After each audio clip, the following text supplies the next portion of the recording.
Na dada yangu Muislamu, mama yangu Muislamu, inasikitisha sana siku ambayo unatambua thamani ya kujistiri, thamani ya kuvaa mavazi ya kisheria. Ni siku ambayo huna nafasi tena ya kujistiri kwa mavazi ya kisheria, bali ni siku ambayo upo katika nafasi ya kustiriwa.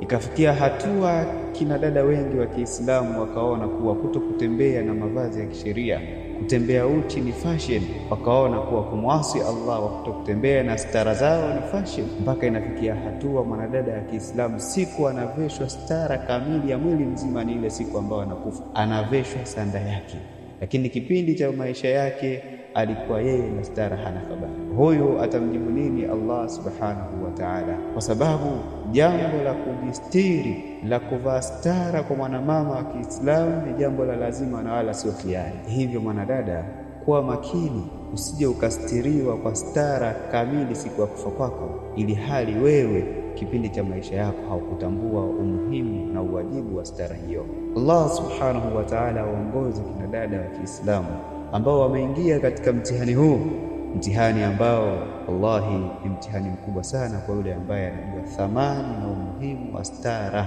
yake katika maisha yake ya kidunia na kesho akhera atakaporejea kwa ubora wake mtukufu aliyotukuka.